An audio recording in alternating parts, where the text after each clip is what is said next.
Mas eu queria rapidamente dar boa noite para quem eu não dei aí, né? Não vou nominar ninguém, mas enfim, boa noite a todos. Eu vi que chegou gente depois que eu havia falado, né? Mas ontem, olha só, ontem eu passei rapidamente, eu cheguei aqui nessa etapa de falada, de mostrar um pouquinho mais detalhadamente esses processos mais antigos, né?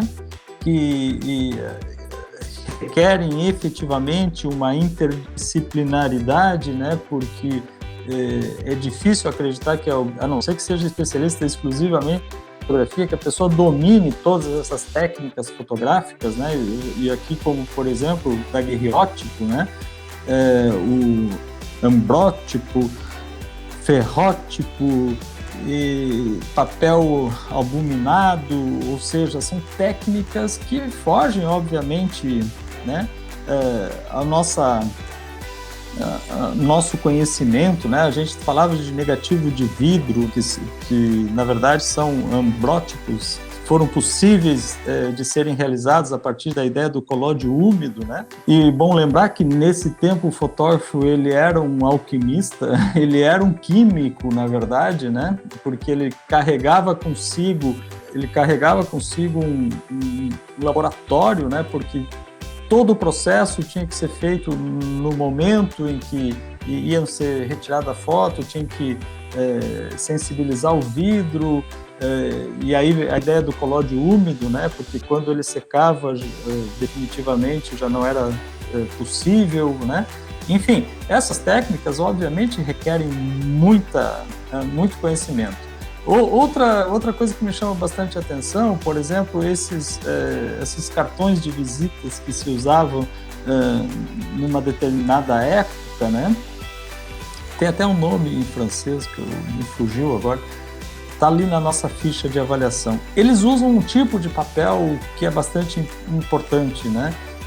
E a gente não tem conhecimento sobre constituição de papel necessariamente, ou de todos os papéis. Os restauradores, como a Lília, conhecem um pouco mais, mas é difícil a gente conhecer uma composição de um papel que foi produzido há mais de um século, né? Então, são coisas que precisam aprofundamento, sem sombra de dúvida, né? E aqui, em nenhum momento, a gente teve a intenção de pôr um ponto final nesse assunto, muito pelo contrário, a gente só botou em pauta, né? E estamos dando uma breve introdução dentro do que o nosso conhecimento permite. E, claro, a partir de algumas conversas daqui, a gente vai em busca de informações. Eu estava conversando com o Flávio sobre os Minilabs, aquela informação eu fui ler, eu fui atrás, né? Por quê? Porque eu senti necessidade a partir desses nossos encontros, né? Para mim, Minilab era tudo Minilab. E hoje eu sei que Minilab não é tudo Minilab, né? Existem tipos de Minilabs, técnicas de impressão diferentes, né? Que acabam culminando nos jatos de tintas de hoje, do Fine Art, por exemplo, né? Ou mesmo essas impressões de jato de tintas domésticas que se aproximam muito à técnica do Minilab, técnica de impressão de Minilab, né? Mas eu acho que isso que é importante, a gente tomar consciência e dar início, né? É isso que a gente está se propondo aqui, né? Conscientizar, sensibilizar, para usar um termo da fotografia, né? Sensibilizar, e quando quiserem interferir, fiquem à vontade, né? Mas a gente falava aqui, a Lilian falou, falei eu, Marcelo, outros aí, né? Sobre, afinal, como começar e qual é a prioridade. E dentro do processo de diagnóstico, eu penso que existe uma relação de tempo, né? De tempo. Quando eu mostrei o vídeo que minha mãe gravou falando de algumas imagens, aquilo é representativo desse tempo que eu estou me referindo, do tempo da busca da informação e do diagnóstico. Porque conforme quem faz o diagnóstico num determinado tempo, numa determinada época, o acervo toma mais ou menos importância. É claro, quando a gente fala de acervos coletivos, como o que a Lilian coordena, dirige ali na prefeitura, né? Ele tem uma visão um pouco diferenciada, né? Porque ele se torna quase que atemporal a relevância dele, né? Mas dentro de uma história de família, essa relevância a gente vai construindo a partir das narrativas que a gente vai ouvindo e que nós vamos gerando, né? Então, o momento do diagnóstico, ele também determina a prioridade de ação sobre o acervo. Eu mesmo que trabalho com fotografia há muito tempo, talvez eu nunca tenha tido tanto interesse quanto tenho hoje. E incluir isso nas minhas disciplinas e faço com afinco isso, com desejo de produzir consciência, mas é um tempo, é um determinado momento da minha vida, né? Se eu tivesse me perguntado há 15 anos atrás, talvez eu não falasse as coisas que eu estou falando hoje, né? E eu acho que o diagnóstico tem um pouco disso. A gente tem que prestar atenção e por isso, Flávio, eu acho que todo momento é tempo de começar, porque algumas histórias se perdem. E quando as histórias se perdem, o documento fotografia pode perder sua relevância também. Ele passa a ser apenas um documento técnico, quando para nós interessa exatamente a iconografia dele, né? Junto com a técnica, obviamente. Mas vamos lá, falando de deterioração, a gente precisa entender, o que eu não falei ontem com clareza, que existem deteriorações que são intrínsecas ao material e deterioração que são extrínsecas, ou seja, externas, né? A gente, na verdade, até falou, principalmente quando eu mostrei aquela ficha de avaliação, não, aquela ficha de catalogação de acervo inicial, né? Aquela ficha técnica. E ali fica claro que existem elementos extrínsecos e intrínsecos ao elemento fotográfico, né? E vamos passar rapidamente sobre isso, só para a gente entender exatamente do que nós estamos falando, né? Quando a gente fala de extrínsecos, de deterioração externa, a gente fala de, por exemplo, manuseio, impressão digital, sujeiras, abrasões, rasgos, fraturas, perda de suporte primário da emulsão, do suporte secundário da foto, né?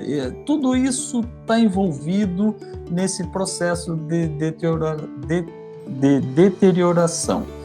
Um exemplo muito clássico são imagens. Eu lembro que no semestre passado, retrasado, há 3 semestres atrás, quando eu dei a última disciplina de fotografia analógica, eu lembro que uma aluna levou uma imagem dentro de um porta-retrato que ela não conseguiu tirar. E eu não consegui, nem tentei tirar, porque eu vi que seria extremamente comprometedor tirar aquela imagem. Era uma imagem importante que era do pai dela. Ou seja, é uma deterioração de um suporte secundário, né? E isso é muito importante. A gente precisa levar em consideração esses elementos, né? Que não podem ser simplesmente desprezados. Você não abre um porta-retrato de qualquer jeito, né? Por exemplo, só porque a foto é antiga que está ali dentro, né? Então, e entendendo que aquele porta-retrato, se ele for mantido como documento também, como parte do documento, ele também precisa ser estancado, ele também precisa ser estabilizado, porque se ele continuar se deteriorando, ele também vai influenciar no processo da fotografia, né? Então, a gente tomar consciência dessas questões são fundamentais, né? Existem deteriorações físico-químicas relacionadas a essa deterioração do material, né? Por exemplo, dentro da perspectiva da influência externa, né? Os materiais, acessórios, o sistema de embalagem inadequado, por exemplo, o uso de envelopes, de caixas, tudo que nós já estamos falando, né? As encadernações que geram reações físico-químicas, né, em termos de papéis, de suportes secundários, os plásticos que estão envolvidos, a temperatura, a umidade elevadas, as oscilações de temperatura que acabam criando ondulações, dilatação de material, retração de material. E a gente tem que lembrar que a fotografia e algumas mais antigas, a camada de emulsão é muito grande. O que eu quero dizer, por exemplo, que imagens como esta têm uma película de emulsão muito fina, né, e muito aderida ao suporte, diferente dessas de Minilab que a gente falou. Então, a dilatação de um material desse, todo o material sofre dilatação com o calor, né, e sofre retração com o esfriamento.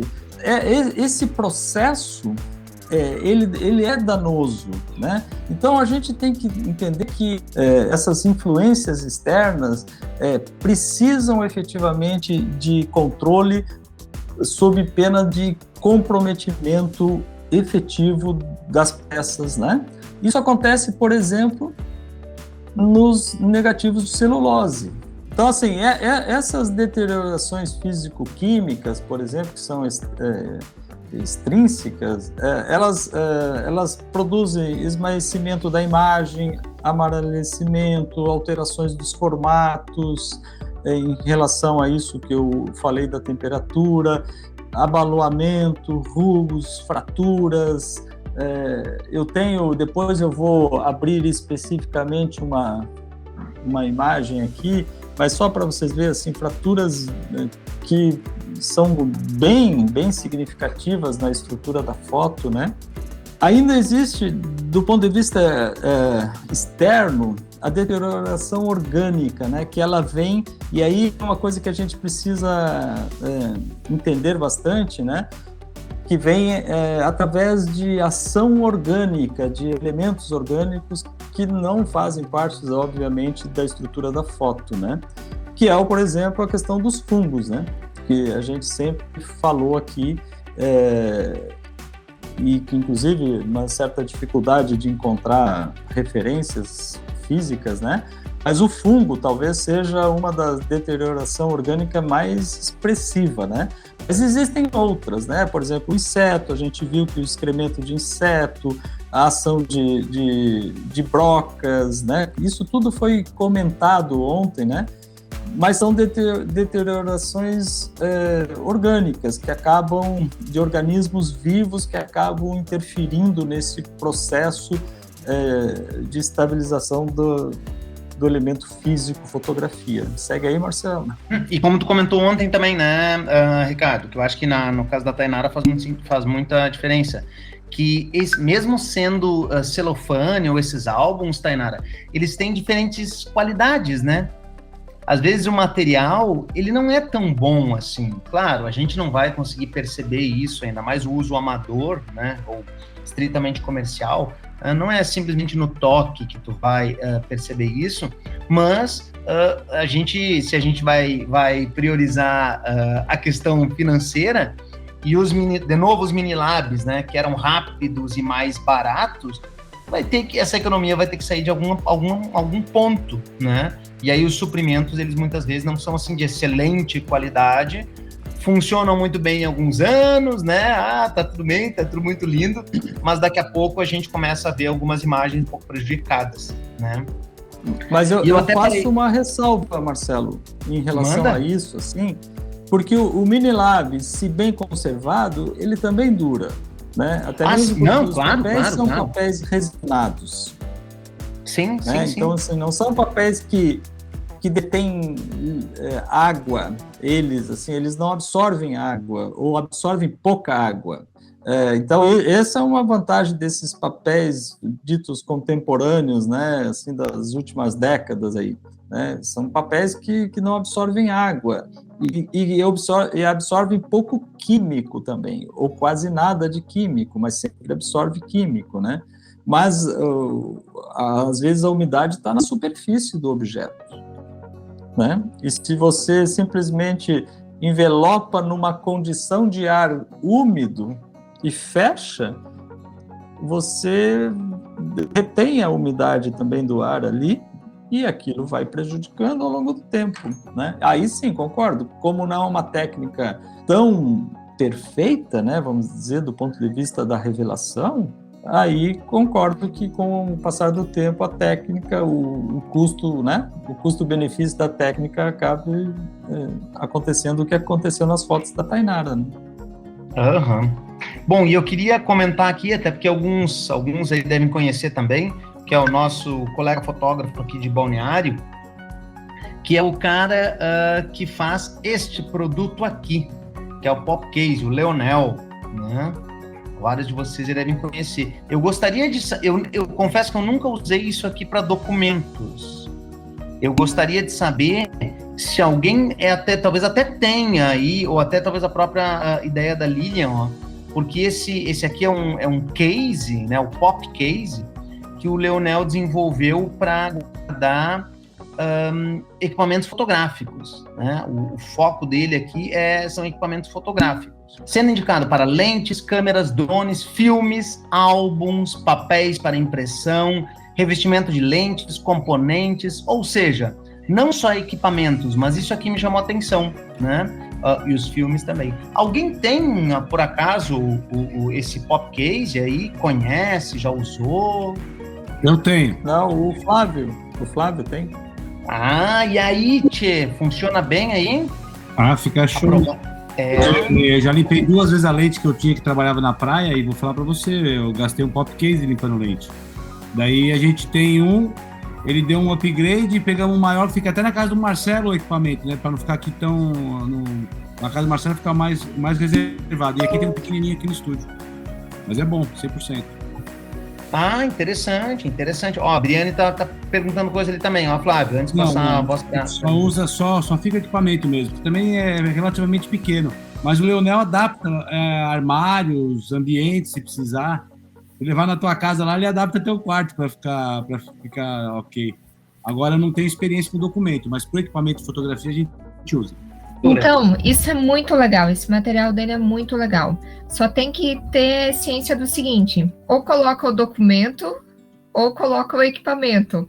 Materiais diversos no mesmo sistema de acondicionamento normalmente não conversa bem, porque as lentes, a câmera, ele tem uma luz UV ali e tal, que é própria para fungo, tudo, que para o papel é complicado, né? Então, provavelmente, se vocês quiserem uma para equipamento e para documento, papel ou filme, ser caixinhas diferentes, né?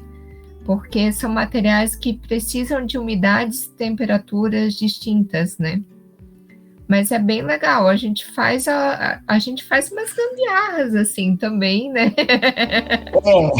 Eu ia dizer, eu nunca trabalhei com Pop Case, mas já trabalhei em lugares onde a gente tinha o armário da gambiarra. E assim, eu minimizava a princípio, era papel, fotográfico. Agora, lógico, o material dele é bem legal porque é com segurança, né? A parte elétrica, né? E agora eu vi, fazia tempo que eu não vi o material dele, ele tá com controle de umidade e temperatura também, tá bem bacana. Bem legal. Inclusive pelo celular, né? Inclusive pelo celular. Muito legal. Então, vamos lá. Então, assim, a gente tem que ter consciência de que existem as deteriorações físico-químicas, as orgânicas, né? E que cada uma requer um tipo de tratamento. Aqui um exemplo de uma foto com fungo, né? Que é uma deterioração orgânica, né? O fungo vai criando colônias, né? E o fungo tem uma propriedade, assim, né? Ele se espalha no ar também, né? Se ele tiver em condições, ele vai se proliferando no ambiente, né? Haja visto a quantidade de mofo que a gente tem nas casas aqui na beira-mar, né? Por conta exatamente dessa proliferação. O que precisa, nesse caso, é estancar. Passa aí, Marcelo. Não precisa nem ser na beira-mar. Eu moro longe da praia e tá tudo mofado aqui também. Aí o que eu fiz, assim, tem uma receitinha da Lilian aí na sequência, que a Lilian passou uma alternativa, e eu não tinha encontrado nenhuma referência. Eu fiz um desenho rápido ali do que poderia vir a ser uma caixa de fumigação, para a gente entender, assim.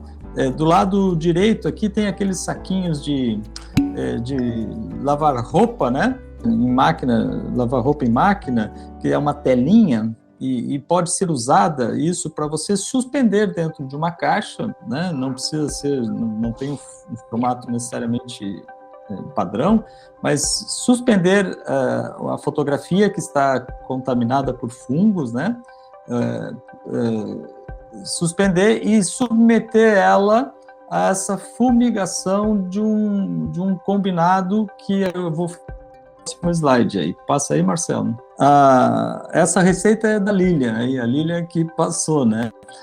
Ela diz o seguinte, assim, pela experiência dela, que para cada 100 ml de álcool, adicionar 30 gotas de óleo de essência de melaneuca, colocar alguns cravos ou gotinhas de lavanda. A melaneuca é uma substância antisséptica, né? E já milenar, extraída de uma árvore, é orgânica, né? E tem essa função antisséptica, né? O álcool isopropílico, que é esse álcool que evapora, tem menos água, né? Ele evapora bastante, então ele dá essa propriedade volátil à substância, né? E isso é bastante interessante, é uma solução caseira, barata. Um vidrinho desse de essência de melaneuca custa cerca de R$50, dependendo da loja, eu estive vendo os preços, né? Então, assim, é uma solução extremamente fácil de fazer em casa, prática, que vai ajudar bastante na estabilização desses danos extrínsecos aí de origem orgânica. Uma outra versão, né, que a Lilian me passou, aqui eu botei só a imagem de um sachê, também pode ser preparado com um concentrado de álcool, com um sachê com cravo, canela, louro, pimenta preta. Ela orientou que deixa 2 semanas em infusão e posteriormente utiliza para fumigação, né? Ambos utilizam o álcool para dar essa volatilidade, né? Porque a fumigação é exatamente você submeter um objeto aos gases, né, no caso, que vai evaporar daquela solução. E como esses produtos têm um fator antisséptico, né, uma ação antisséptica, eles acabam matando os fungos, né? Não é aconselhável de imediato, assim, sempre que se mexe com fungo, né, não é aconselhável que você saia esfregando, né? Mas toda a limpeza, assim, a Lilian pode confirmar isso para mim, isso eu aprendi, que toda a limpeza, assim, tem uma etapa que pode ser feita seca e uma etapa que pode ser úmida, né? Então, assim, a gente sempre faz primeiro essa etapa da limpeza seca, né? Para depois submeter a higienização úmida, se necessário, né? Para interferir o mínimo possível no objeto. Causas intrínsecas, né? Ontem, quando eu mostrei aquela tabela, falei dos negativos de nitrato de celulose e de acetato de celulose, que são negativos produzidos entre 1800 e pouco a 1950, naquele período inicial ali do século passado, né? Os negativos não tinham durabilidade. Então, identificar esse tipo de negativo é extremamente importante, porque eles requerem um cuidado bastante específico. Aqui, ó, eu trouxe um exemplo para vocês que eu mostrei numa das nossas primeiras conversas, o que o Instituto Moreira Salles faz com esses negativos de nitrato de celulose. Se vocês derem um zoom aí, vocês vão observar que o primeiro é completamente craquelado, e esse é um exemplo daquilo que a gente falou da interdisciplinaridade, do uso da alta tecnologia, né, que é bastante importante quando a gente trata de um acervo que é muito mais criterioso do que normalmente é um acervo de algo de família, né? Então, aqui é só um exemplo. Tem vários danos possíveis no negativo, e esses negativos aí, em especial, passaram por um tratamento, por uma tecnologia, que é essa tecnologia de remoção da emulsão. Olhem só, esses negativos são do Chico Albuquerque, que é considerado o primeiro fotógrafo publicitário.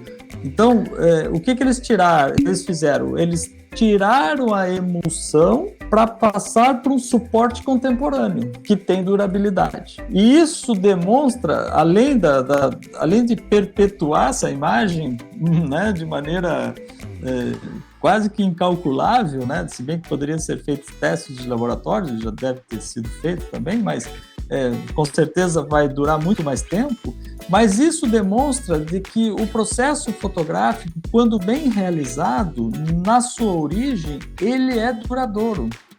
Porque o que estraga, na verdade, não é a emulsão que contém prata, nitrato de prata, basicamente. O que deteriora é o suporte. Esse é o suporte primário deteriorado, né? É o suporte primário que sustenta a emulsão. Então, essa nova tecnologia consegue retirar a imagem desse suporte danificado e passar por um outro suporte. E aí a gente tem 3 exemplos de danos de suporte, né, primário, que foram totalmente recuperados. É simplesmente genial isso, né? Inacreditável. Quando eu vi isso, eu particularmente não entendi como é que os caras fizeram isso, né? Até hoje não sei como fizeram, mas é uma coisa que gera uma curiosidade para quem conhece fotografia, impressionante, né? Bom, aqui é só um reforço, né, dizer que é importante identificar a presença dos negativos de nitrato de celulose e de acetato de celulose, né, porque eles são realmente muito vulneráveis à ação do tempo, né, e que é importante transportar essa imagem ou substituir para suportes mais contemporâneos. Assim, higienização de negativos, né?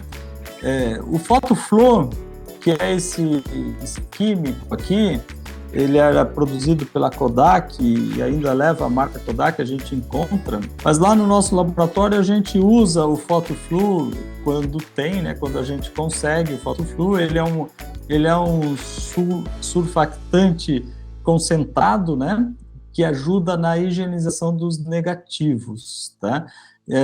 Mas lembrando que a higienização dos negativos, ela não se faz só pelo PhotoFlow, se faz também a seco, também uma higienização úmida pontual, quando necessária, tá? Mas quando não se tem, e por fim se lava quando possível, quando ele está em condição, com o PhotoFlow, para que elimine todas as manchas de água, né, e que tenha um processo de secagem bastante uniforme, né. Mas ele é muito simples. Não tendo PhotoFlow, a gente pode fazer com um detergente neutro, incolor, e álcool isopropílico, né. Isso resolve e ele vai ter a função de um surfactante efetivo, tá? Isso é bastante importante. Eu queria mostrar agora para vocês, na prática, como é que eu trataria um negativo. Vamos lá? Então, assim, pessoal, como é que eu trabalharia com um negativo inicialmente, né? Primeiro, o ideal era a gente ter uma mesa de luz. Eu não tenho mesa de luz em casa, mas existem mesas de luzes portáteis, né? Porque a mesa, na verdade, o material ele é translúcido, né? Então, é importante que a gente faça uma análise desse material a partir da projeção de luz por baixo, né? Mas, enfim, e aí, Ricardo, não tendo... Oi? Dependendo do desespero da pessoa para uma mesa de luz, a tela do computador sempre ajuda, né, pessoal? Com um fundo branco, tu tem uma excelente mesa de luz ali. É isso aí, ó. A Lilian já está comemorando as gambiarras. Então, dependendo da situação, pode ajudar, né? Mas claro que não é indicado para ficar usando direto, né? Só para ajudar com uma gambiarra aí, Galarza. Segue daí. A luz do computador só tem que cuidar porque ela tem muita luz UV, né, também. Muita luz azul, né? Então não é a luz 100% ideal, assim, né? Mas quebra um galho, né? Uma análise rápida, não vejo problema realmente nesse tipo. Mas vamos lá. A gente usava muito um vidro com uma luz por baixo, quando não tinha um papel vegetal para fazer a difusão da luz, e a gente, né, tinha a mesa de luz necessária para isso, né? Mas também existem mesas de luzes pequenininhas, assim, que são extremamente eficientes e boas, né? Mas a primeira coisa que eu faria no negativo, ou sugiro fazer, é tentar uma limpeza seca, né? Ou seja, eu tenho que fazer uma análise, eu tiro o pó, faço uma análise para entender se o que eu estou olhando é de fato algo que está danificado na estrutura física ou se é algo externo. Lembrando que o negativo tem o lado da emulsão e o lado do acetato. É sempre interessante que a lupa seja colocada pelo lado do acetato, para evitar que um eventual movimento acabe gerando, né, um atrito e arranhando definitivamente a emulsão. Nessa aqui, só para vocês terem ideia, eu tenho silicone aqui, ó. Eu botei as bolinhas de silicone aqui, uma base de silicone, então se eu encostar aqui não vai danificar, certo? Então eu poderia botar porque ela afastou a parte rígida do nível do negativo. Então, eu faria essa análise identificando determinadas... alguns negativos de família, eles são muito bem conservados, né? Nem todos os negativos são ruins, porque eles normalmente são muito guardados e nunca são vistos e manuseados, né? Então eles têm um grau de conservação bastante interessante e bom, né? Mas aquela limpeza básica, tirar o pó para fazer análise e identificando algo mais criterioso, o negativo tolera o álcool isopropílico diluído em água, né? E você poderia, com uma buchinha de algodão, fazer uma limpeza, né? Para tirar um elemento ou outro que esteja definitivamente não, mas que esteja muito grudado na superfície e que uma simples passada de pincel, de trincha, ou mesmo uma passada de uma microfibra não resolva, né? Então, eu usaria o álcool isopropílico diluído com um pouquinho de água, né? Isso eu faço a olho, sempre tirando o excesso da umidade, nunca trabalho com muito líquido, né? E faria uma limpeza suave dessa forma aqui, certo? Feito isso, o que eu faria? O que eu aconselho? Literalmente, poção de água com álcool, álcool isopropílico e detergente, eu daria um banho de mergulho nesse negativo. Claro, eu teria observado uma coisa clássica, se esse negativo, é importante, né? Se esse negativo apresentasse qualquer dano, né, na sua superfície, eu não faria isso, certo? Eu faria isso para os negativos que estão em boas condições, mas que só estão sujos, tá? Deixaria mergulhado na água, nessa solução, por 10 minutos, cerca de 10 minutos. Esse tipo de negativo aqui tolera uma essa luva que eu não posso usar, só essa aqui, mas tolera que eu dê uma leve, né, uma muito leve manuseada nele para tirar uma manchinha ou outra, né? Deixaria aqui. Passados 10 minutos, normalmente nos laboratórios existem os rodos, mas não existindo o rodo, ou com a luva, ou com a mão bem lavada, sem gordura, né? Lavar bem a mão antes, sem gordura, tirar o excesso do líquido.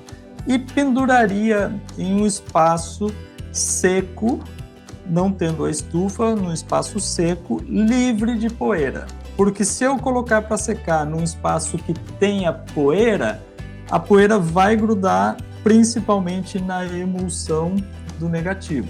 E aí vai ficar pior do que estava antes, né? É importante que esse lugar seja um lugar isento de poeira, que seja um lugar fechado e que você dê o tempo necessário para ele secar, caso não tenha a estufa específica para isso, certo? Como essa solução que eu falei ali na apresentação, ela é uma solução sulfractante, ela vai secar a princípio sem deixar manchas d'água, né? A higienização já havia sido feita e a secagem passa a ser uniforme, tá? Isso é bastante importante. E daí depois iria para o acondicionamento definitivo do material, ok? Precisa ser um enxágue em água corrente? É bom a gente entender que no processo analógico desses negativos mais atuais, a gente trabalha com um tanque e no tanque a gente utiliza água corrente, tá? Por quê? No tanque da revelação, a água corrente, ela elimina o químico, né? Ela elimina o químico. Aqui nesse tipo de lavagem, teoricamente você não tem mais químico, certo? Então não é necessário que seja em água corrente. Aqui só para vocês observarem que esse negativo aqui, ó, eu não sei se vocês conseguem ver, eu uso para demonstração mesmo, então eles são muito sujos, eu não tomo cuidado com eles, eu até faço questão que sejam sujos para que eu possa mostrar, né, esse tipo de sujeira. Eventualmente, quando eu estou no laboratório, eu faço a lavagem correta dele, até para demonstrar que a lavagem funciona, né, e que você consegue tirar bastante sujeira e manchas do negativo, né? E é claro, qualquer outro dano, eu aconselho conversar com pessoas bem especializadas, porque não se faz interferência direta, pelo menos eu não tenho conhecimento que se faça interferência direta de restauro em negativo. Assim. Não é aconselhável. E nesse sentido vale o que a Lilian já falava antes, né? Na dúvida, não mexe. Na dúvida, não mexe. Eu fico só lembrando daquela tiazinha que tentou recuperar aquela pintura renascentista lá, sei lá o que era, Jesus Cristo ou algo do tipo, e ela recuperou de uma maneira toda torta, coitada da tiazinha. Então, na dúvida, não sabe o que fazer, não mexe, porque a possibilidade de piorar existe. Sem sombra de dúvida. Ok, então com negativo eu faria esse procedimento, certo? Um procedimento simples, eficiente, porque funciona, você limpa e você consegue conservar o seu negativo. Depois disso, olha só, depois de feito esse material, essa lavagem do negativo, eu partiria, claro, para o acondicionamento em plásticos, em bags bem específicas, né, para este fim, certo? Com plásticos que têm o pH neutro, e que você sabe que serão conservados por muito tempo, ok? Lembrando que a partir da lavagem, da higienização dos negativos, a melhor forma de fazer uma curadoria definitiva dos negativos é você mandar fazer um copião dos negativos, né? A partir do copião, você começa a fazer efetivamente um trabalho de curadoria, de identificação, de catalogação dos negativos, né? Isso é bastante importante. Chama atenção para um outro aspecto. Ao recolher negativos em família, não misturem os negativos. Um cuidado muito grande para não misturar, porque existe uma questão, acho que até o Marcelo falou lá na apresentação inicial, de que antigamente, a Lília também acho que comentou, que antigamente um filme durava às vezes 1 ano, era para o aniversário, para o evento de família, né? E os filmes se tornam temáticos. É diferente da fotografia digital, né? Hoje a fotografia digital, a gente tem vários temas num único cartão, mas o filme, ele é temático. E você misturar tiras de filme, que normalmente elas sempre foram cortadas, acaba misturando as temáticas e esse processo de curadoria acaba sendo mais criterioso ainda, mais difícil, mais trabalhoso, né? Então, é importante essa análise na mesa de luz, tentar reunir por temática. Primeiro, já não misturar, respeitar a separação original dele. E depois de fazer a higienização, providenciar um copião para que possa ser feita uma análise mais detalhada das imagens. Esse negativo, ele está guardado num plástico. E esse plástico grudou no negativo. Então, ele grudou no negativo. Eita. Se esse negativo tivesse úmido, ao grudar o plástico, a umidade ia reter ali dentro. E isso que acontece na maioria dos álbuns, na maioria das fotografias em álbum, como aquelas que você mostrou para nós, né? É esse contato direto do plástico com a superfície que acaba retendo uma umidade que às vezes estava excessiva no próprio ar e danifica definitivamente o material, ok? Bom, queria voltar para as imagens. Hoje já com foco de restauro da própria imagem, né? Ontem nós falamos de higienização da imagem, né? Hoje eu queria falar com vocês, nós temos meia hora, dá tempo, falar dos danos do objeto físico e como a gente pode reparar esses danos, pelo menos os danos mais criteriosos e que também não exijam um conhecimento profundo do material e da técnica, né? Então aqui eu tenho essa foto aqui que era um papel brilhante, lembrando que esses papéis aqui são da década de 80 e esses papéis absorvem muita água, diferente dos papéis resinados de hoje. Mas aqui é um típico de esfoliamento deste papel.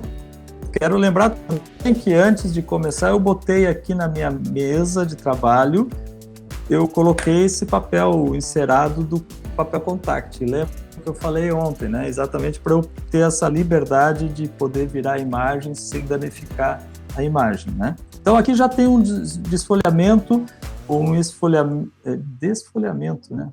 Na verdade, está se desprendendo as folhas, as camadas do papel, né? Lembrando que tem a base do papel, tem um elemento que faz a liga entre essa parte da emulsão que contém a imagem com o papel de maneira definitiva, né?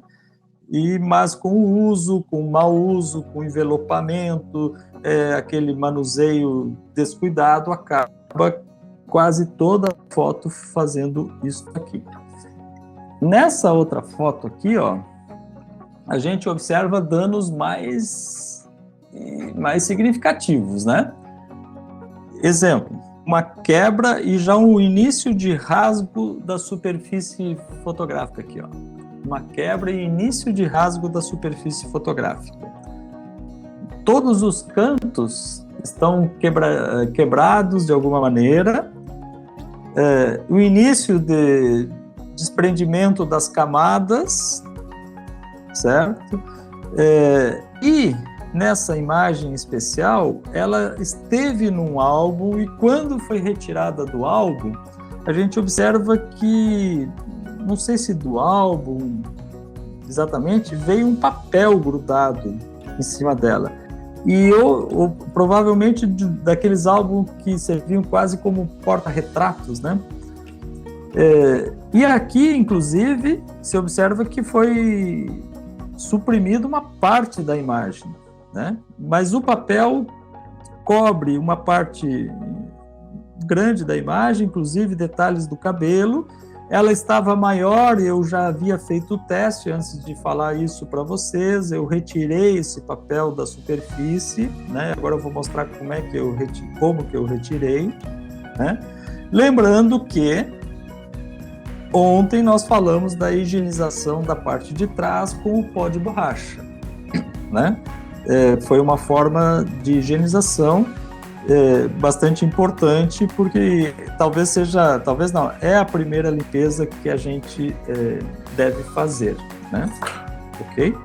Bom, essa imagem aqui, ela já apresenta um dano que é definitivo nela, além desses aqui que podem ser, esse aqui é definitivo, esses aqui podem ser estabilizados, mas o amarelecimento dela é definitivo.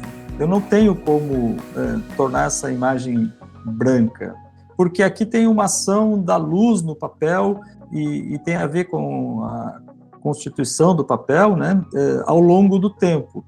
E esse amarelecimento já está produzindo um esmaecimento da imagem também. Então a gente começa a perceber que algumas áreas estão se perdendo, a imagem está se perdendo, né?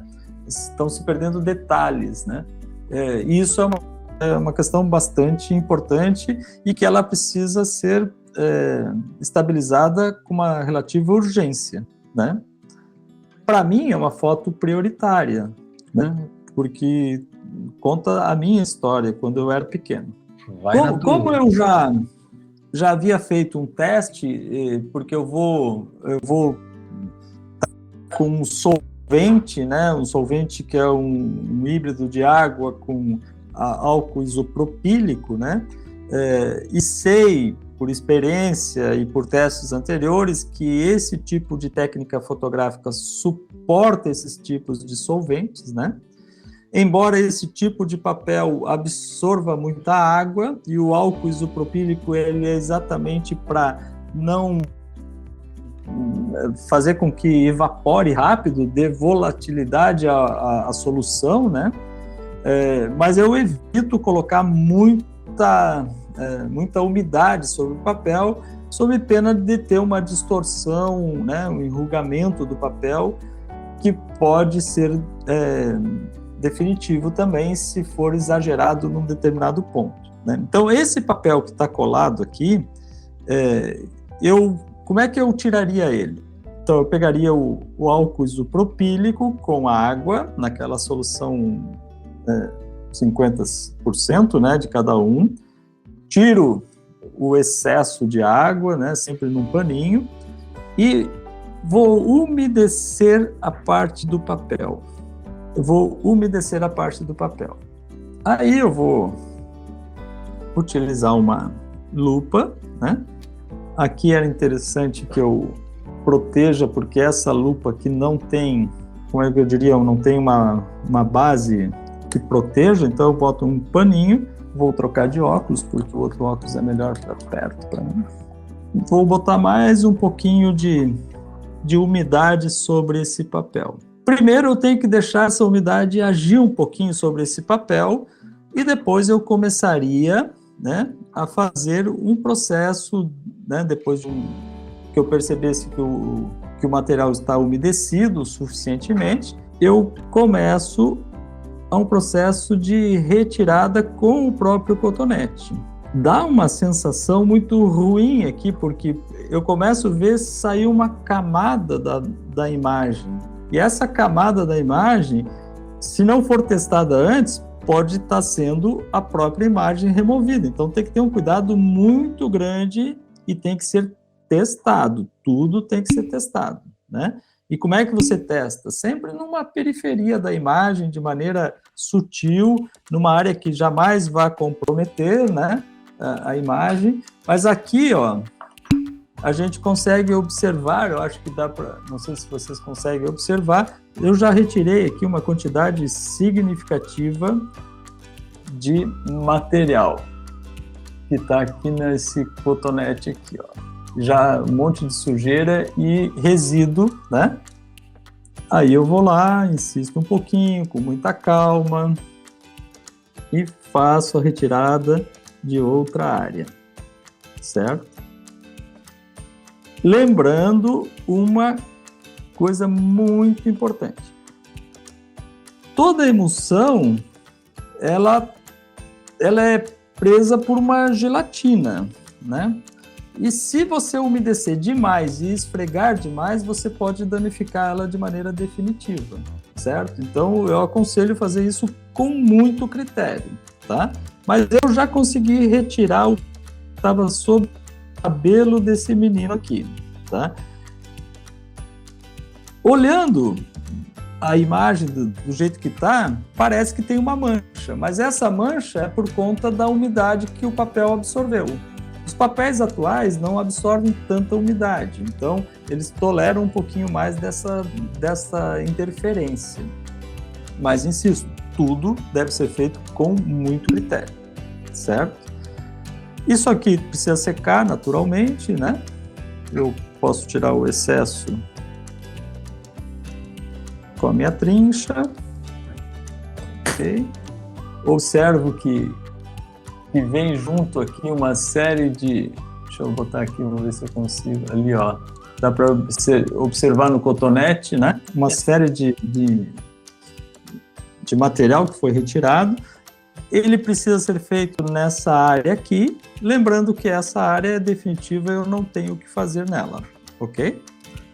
Beleza. O que mais eu faria nessa foto e que para mim é urgente? Eu iria estruturar esta parte aqui, ó, que está em vias de ser suprimida, arrancada, né, rasgada, porque já começou o processo de separação, tá? Mas antes de mostrar como fazer isso aqui, eu vou mostrar nessa outra imagem aqui de maneira um pouco mais simples. Essa outra imagem, eu falei para vocês que ela estava já com o processo de separação das camadas do papel, né?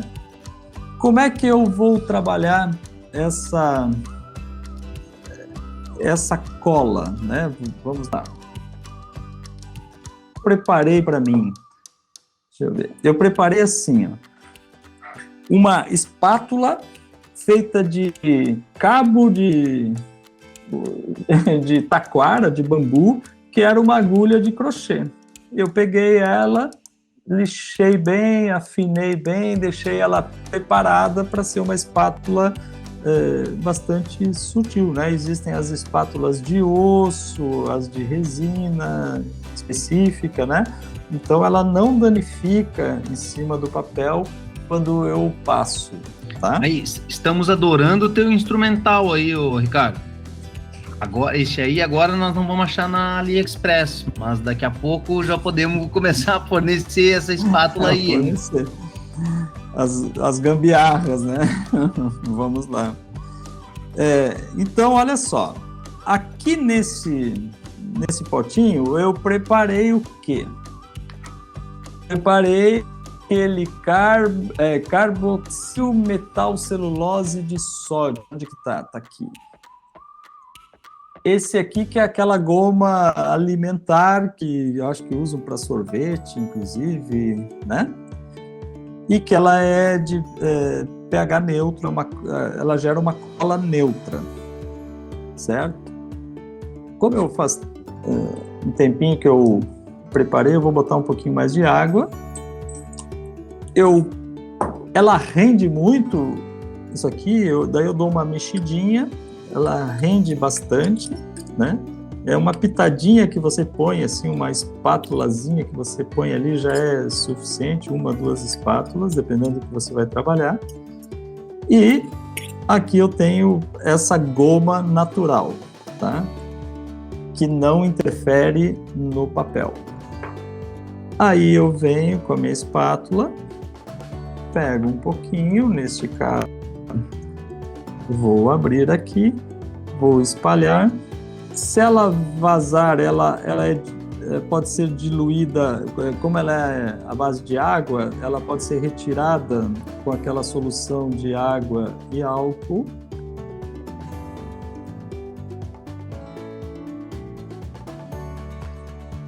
E aí a gente faz o seguinte, ó. Cadê? Tinha um pedacinho de papel aqui, que era esse papel encerado, mas eu vou tirar daqui, ó. Só um minutinho, pessoal, deixa eu só pegar a tesoura aqui. É ao vivo, né? Tem que ter paciência. Daí eu vou pegar esse papel aqui, limpei a minha espátula e vou pressionar. O papel para proteger, né? E aí eu posso esfregar à vontade, o excesso sempre de dentro para fora, né? Porque o excesso vai sair. E eu tenho a cola feita nessas duas partes que estavam se soltando.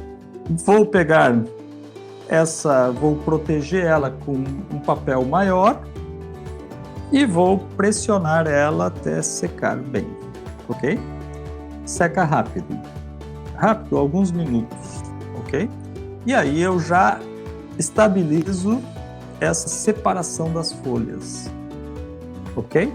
Então essa é a mais básica do uso da goma na reestruturação aí de um elemento físico, tá? Nessa aqui, ó, já é um pouquinho diferente. Nessa aqui, o que eu vou fazer? Eu vou usar o papel japonês, que é esse papel de arroz, de fibra de arroz, que é um papel que ele desfia, né? Ele desfia, assim, é uma trama de papel feita, ele é artesanal, então assim, ele não tem uma ordem a fibra, né? E ele é bem fininho, transparente. E neste caso eu já higienizei essa parte de trás e vou trabalhar com a goma mais uma vez, né?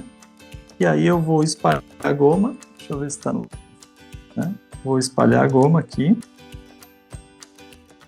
e vou posicionar esse papel em cima e vou passando, fazendo este movimento. Quando o papel umedece com a goma, ele rasga naturalmente, né? E aí eu vou botando algumas camadas. Pode até posicionar seco e passar com pincel, Ricardo. Pode ser também. Que daí ele dá um pouquinho mais de controle. Deixa eu pegar um pouquinho mais de papel. Esse papel aqui eu queria dar um pedaço para cada um de vocês, para treinar em casa, inclusive a goma, né? O pó da goma, para vocês treinarem em casa, fazerem pelo menos uma foto, né? E aqui eu vou passar algumas camadas suficientes para que não crie um volume, né? Que fica um corpo estranho a foto, né?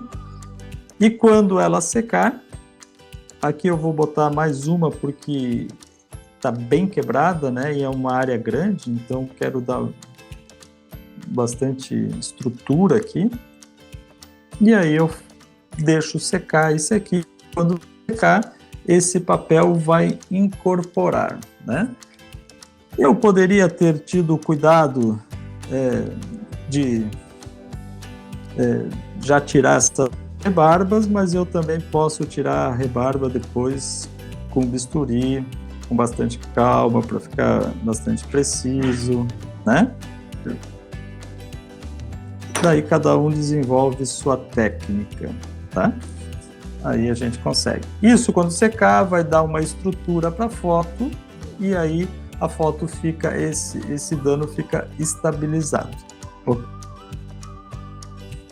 Obviamente, vou ter que fazer em todos os cantos, porque eles estão bastante comprometidos. Esse aqui já é um segundo que está bastante comprometido, né?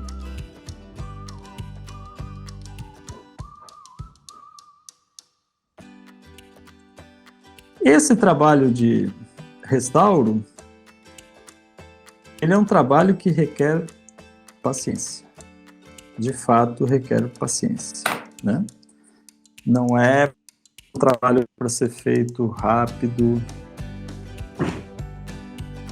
Ó, e o papel fica completamente transparente, né, com a goma, não aparece e fica imperceptível quando seca, certo?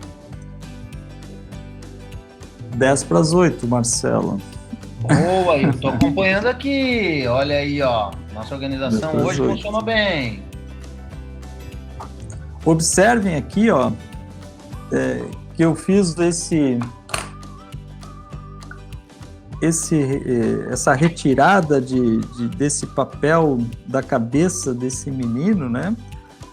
E ficou assim uma aparência de mancha. E neste momento, assim, seco, eu posso passar uma microfibra com cuidado também, né? Para dar uma polida naquela região, né? Sempre me certificando que a técnica da fotografia tolera esse tipo de intervenção, né? Tudo, absolutamente tudo que fizermos sobre a fotografia deve ser previamente testado, né? Por isso, é importante que tenhamos um conhecimento mínimo das técnicas, né? De saber qual é o tipo de revelação do papel, para saber se ela tolera ou não, por exemplo, isso que eu estou fazendo, né? Ok. Aí eu dessa imagem, já recuperei uma área que estava coberta de papel, que era esse papel aqui, que saiu do álbum. Já estruturei essa quebra do papel aqui, né, que já estava quase se tornando um rasgo, né? Observem que, como eu joguei umidade aqui, ele absorve umidade, ele abalou, e depois ele vai para uma planificação. Eu não botaria para planificar com ele úmido ainda, né? Eu esperaria secar a goma aqui atrás, para evitar que grude numa superfície, né?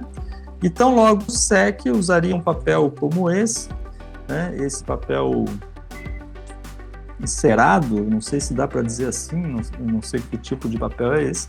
Eu usaria esse papel para fazer um envelope nele e pressionaria por um tempo, certo? Ok? Marcelo? Vou aproveitar uma fala tua aí, né? Que talvez a gente nem fala aqui pelos colegas, né? Eventualmente a gente nem tem esses materiais em casa dessa maneira, mas é importante a gente conhecer essas possibilidades, né, pessoal? Então esta ali é uma foto desse tipo, nesta situação de ampliação, está nessas condições, e aí quais são os próximos passos que a gente vai fazer. Então, ficam aí as nossas sugestões para esses passos ainda iniciais, né, pessoal? Ontem a gente falou desse diagnóstico, hoje já começamos com... A gente começou de limpeza, falou de limpeza ontem, né? Mas hoje já fomos um pouco mais fundo, arriscando uns contatos na imagem. Ô, Galaz, eu confesso que eu mesmo te acompanhando aqui, ainda fico com um pouquinho de receio. Normal, esses dias eu limpei uns meus aqui também, fica apavorado. Normal. Mas eu acho que tá no pacote, né? Tá no pacote, faz parte do processo todo. Muito bem, então era isso, pessoal. Hoje tivemos mais essa prática de conservação aí. Marcelo. Sim, jovem. Só para finalizar aqui, hoje à tarde eu fiz aqui um teste, só para o pessoal ver a aparência que fica esse papel, assim, ó. Ele fica uma aparência de papel, efetivamente, né? Assim, não fica nada agressivo, né? De um volume desejado. Então, só para ver como fica aqui, né? E não está 100% seco ainda. Mas contextualiza melhor. Este aí é o verso de qual imagem? Dessa imagem que também estava quebrada. Ah, tá. É o mesmo tipo de dano que tinha naquele outro material. Certo? Ah, entendi. Então o final dele vai ser assim. E ainda não está 100% seco, porque é o mesmo tipo de papel e esses papéis absorvem muita água. Então ele requer um tempo de secagem, né? Ok? Mas nesse ponto que está aqui, eu já conseguiria fazer uma pressão sobre ele, né? Pressionar para planificar certo? Muito bem. Para fechar esse ciclo de higienização, eu queria mostrar uma coisa que é muito recorrente nessas imagens. Estão vendo as imagens aí? Estão, né? Sim. Que é marca de durex. Ah, as marcas de então, assim, o durex foi retirado, né? O durex foi cuidadosamente retirado com o uso do bisturi, né? Com o uso do bisturi, consegui tirar, mas ficou essa cola. Se essa cola permanecer aqui, corre o risco dela trabalhar a imagem e amarelar do outro lado, certo? Esse tipo de cola, por exemplo, não sai com álcool isopropílico, né? Com a solução água e álcool isopropílico. Então, o que eu tenho que fazer? Eu tenho que achar o solvente que efetivamente tire essa mancha sem danificar a imagem. Aí eu pergunto para a Lilian, qual o solvente que você usaria, Lilian? A questão da solubilidade de uma substância, ela está muito relacionada tanto a qual solvente quanto ao tempo de contato desse solvente, né? E o que para trabalhar em cima de certos acervos, principalmente fotografia, é muito complicado, porque muitas vezes a gente não consegue deixar o tempo suficiente do solvente para agir nessa cola. E daí o milagre da carboximetilcelulose. A gente usa para muita coisa, inclusive para ir ponderando a umidade pontual ali nesse resíduo de cola.